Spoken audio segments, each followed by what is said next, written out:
Today we're going to be servicing this appliance here. First of all, we're going to check the gas. First of all, the integrity of the installation and that we've got the correct pressures going to the appliance. First of all, we're going to conduct a let-by test on the meter just to make sure that the emergency control valve isn't actually letting by. The next test we're going to carry out is a full tightness test, testing all the installation pipework on the system.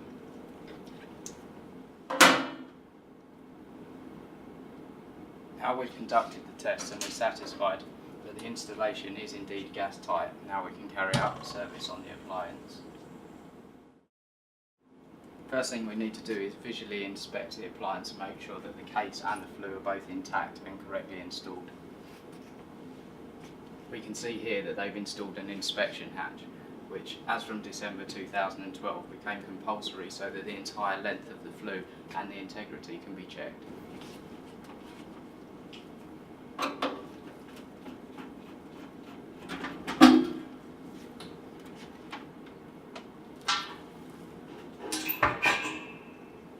Now, as the first part of our service, we're going to visually inspect the interior of the boiler and check for any signs of distress, i.e. any leaks, any damage to the case or the electrical components. The next stage of the service, we're going to clean out the siphon on the condense strap, which is fundamentally key to the system operating correctly. We can see that the condense installation is correct and the correct full to clear the condense.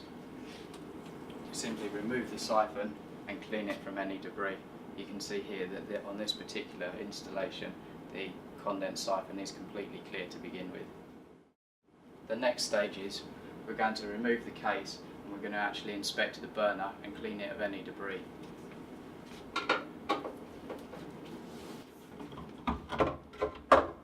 Now we've dismantled the appliance, we can clearly see that the burner is nice and clean inside and completely free from debris.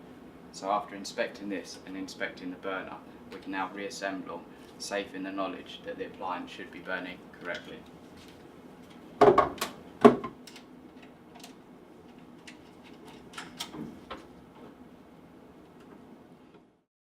The next test we're going to carry out is the combustion analysis.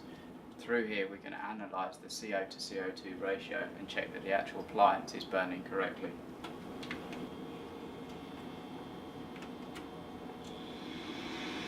Firstly, we check the high flame settings.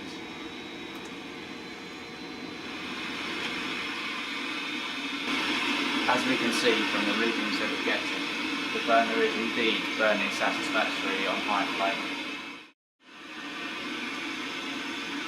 Now we're going to check the readings on the low flame setting. As we can now see, with a minor adjustment to the low flame setting, we've now achieved satisfactory combustion on the low flame setting as per the manufacturer's instructions. The next test we're going to carry out is we're going to inspect the air intake of the flue. This checks the full integrity of the flue to make sure that there's no cross-contamination or back siphoning of products of combustion. As we can see immediately from the readings that we're given, we've got no carbon monoxide and no feeding back of any products of combustion into the air intake of the flue. On completion of the service, we now go back to the gas meter and carry out a secondary tightness test to make sure that after all our work is complete and the service is complete, the installation is once again gas tight. This is a typical service you can expect from Village Heating. For more information, please contact us either by phone or via email.